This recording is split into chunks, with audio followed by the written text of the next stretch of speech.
Greetings, ladies and gentlemen, and welcome back to the Sonic the Hedgehog 2006 Let's Play. Alright guys, it's time to finally start the story of our telekinetic friend, Silver the Hedgehog. So let's get this started. This world was devastated before I was born. A harsh, bleak place where we live in eternal darkness. Life is a struggle, and people live without hope. How did this happen? No one will answer me directly. But they always point to the flames.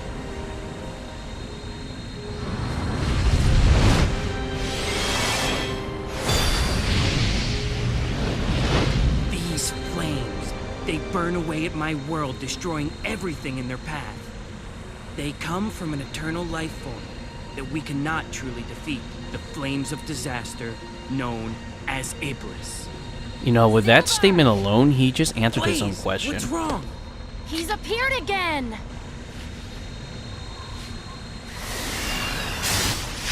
I mean, it's obvious who the hell caused all this. And with speed like that, Silver will probably catch up, or Blaze will actually catch up to Silver about, maybe 5 or 6 hours. But ladies and gentlemen, this is Silver the Hedgehog. Now, in Sonic's story, we kind of got a bit of a grasp on Silver, but not so much because we only played a small section of him during Sonic's Kingdom Valley, so, you know. Now we're actually getting more into, you know, how Silver controls and who he is and whatnot. You know, with Silver the Hedgehog, you know, we see that he grabs a bunch of debris and he flings it at enemies and whatnot. And, you know, we're starting off with Crisis City, and to be honest, Crisis City is probably one of Silver's better stages because, you know, it's just amazing of what you can grab in this stage in terms of using it as a weapon. I mean, there are a lot of things you could pick up, like wooden crates, steel crates, the ball thing I just picked up, metal ladders, cars, debris.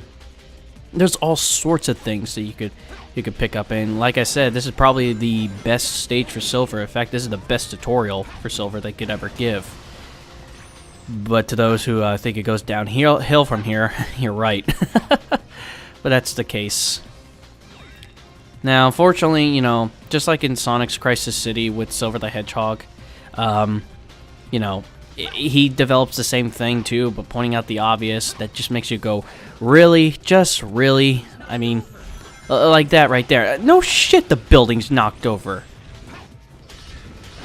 I don't know, maybe it was like, it's a botched translation or something like that, but, you know, they just love to do that, and I'm not gonna lie, it gets kind of distracting a bit. It really does. So as you can see, you know, Silver the Hedgehog himself could grab all sorts of things and fling them at enemies, and, you know, the only thing that really he's missing is speed. Yep. What you're probably seeing right now, or what you are seeing right now, is Silver the Hedgehog's top speed. Yep, that's just as fast as you can go, and you can never go any faster. You know what, that kind of irks the shit out of me, for many reasons why we'll get later down the road. But not only that, with Silver the Hedgehog, that we could, you know, so grab objects and fling them at enemies and whatnot. We can also hover for a bit, and, you know, by holding down the A button, you can use a hover ability and whatnot. And, you know, unlike Sonic, whose bar wasn't properly coded, Silver the Hedgehog's actually is. So, you know, it does have a limit. So, you know, there's ways around it though that I'll definitely show off. You know, I think I already showed it off, but I'll explain it in a bit. And, you know, the fact of the matter is that, you know, Silver the Hedgehog, for what I feel about him, is that, you know, he was a good idea for concept, but it just, there's a lot of things they didn't just, you know, there's so many missed opportunities they could have used for Silver the Hedgehog.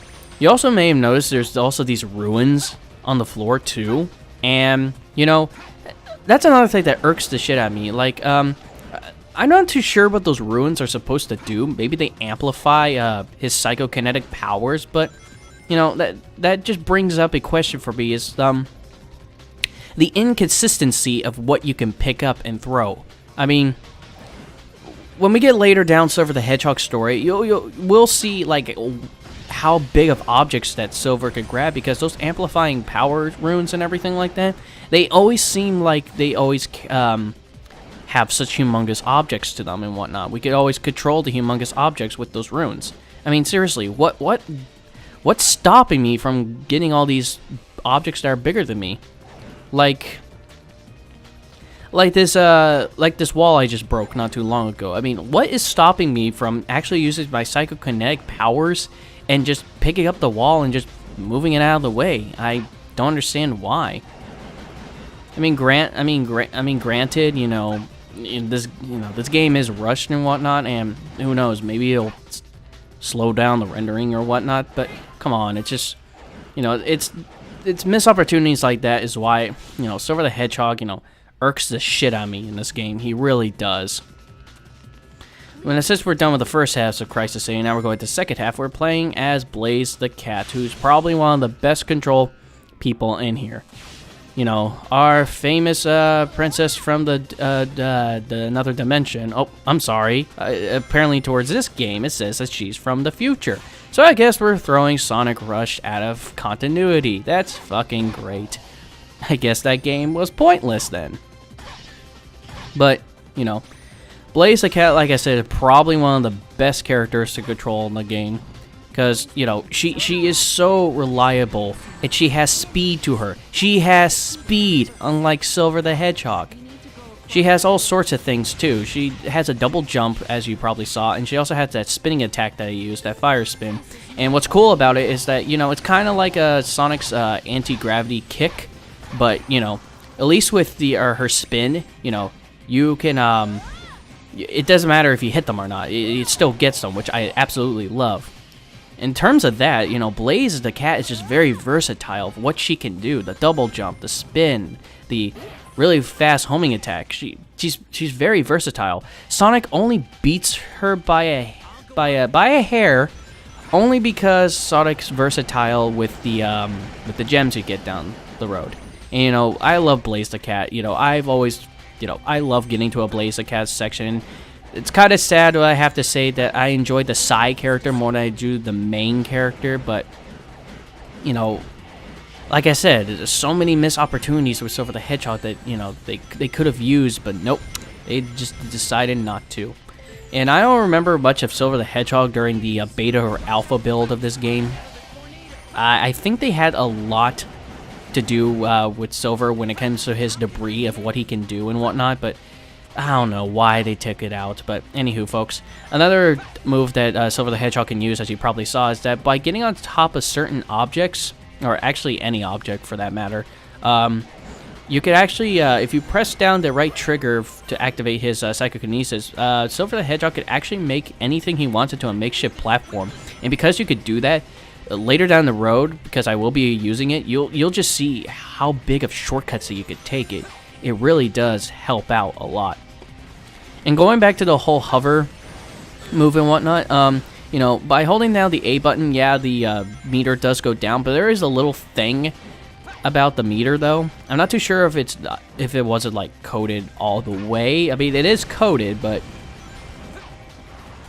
if you press the A button rapidly, you can actually gain a longer distance with Silver the Hedgehog, and not lose that much meter. I mean, your meter will still go down, but you won't lose nearly as much of it if you rapidly tap the A button down. And I will be abusing the hell out of that, and because of that, you can also take great shortcuts and distances as well. And I barely got the S rank. But at least with that, we're done with Silver the Hedgehog's first stage, Crisis City. And unfortunately, because Silver the Hedgehog is abysmally slow, his stages do tend to drag out for a very, very long time. This ain't the worst of them. Trust me, we'll be getting to the other stages and you'll exactly see what I mean. I guarantee it. I mean, really, just really.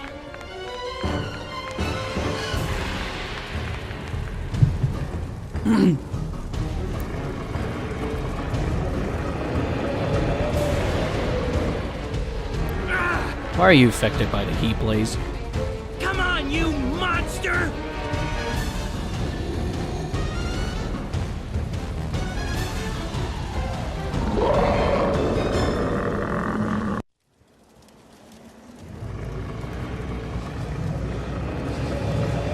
Okay, guys, this is Silver the Hedgehog's first boss, Iblis, and you know what?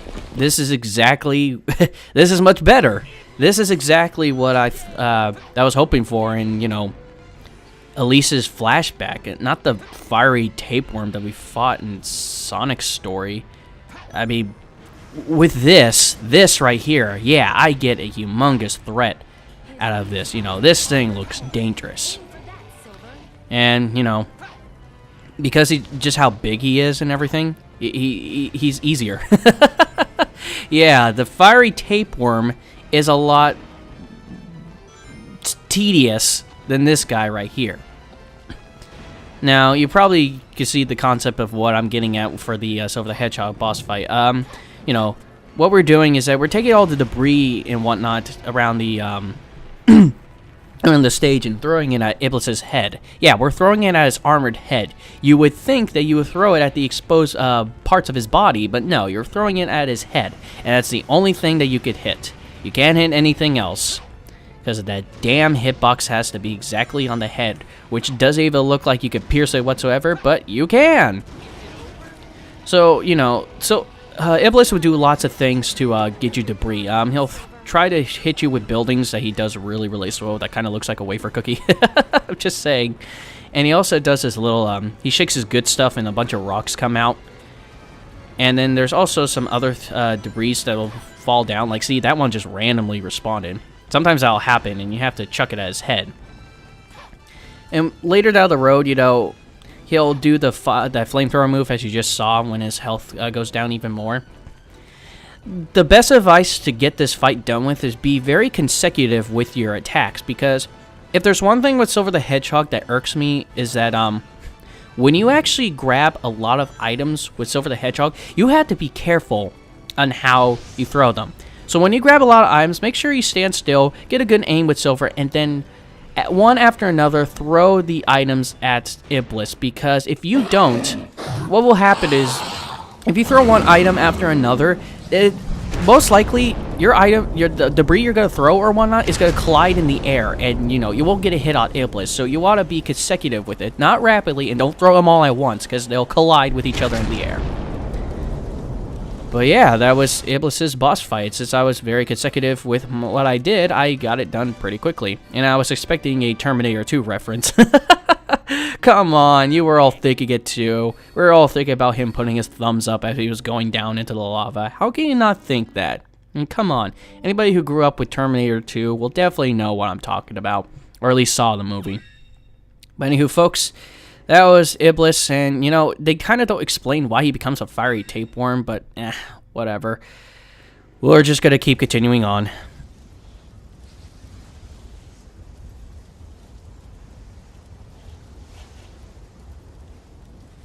Looks like we stopped it for now. But it'll just rise up from its ashes again. What's the point of all this? It'll never end. Calm down, Silver. Then tell me what we should do. How can we completely destroy Iblis?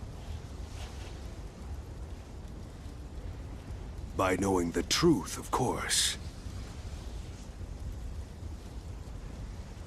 Just as a flower comes from a seed, or a chicken comes from an egg, everything has an origin. You need to find the being originally responsible for this catastrophe. Is that really the answer to our problem? Tell me, do you know who it is?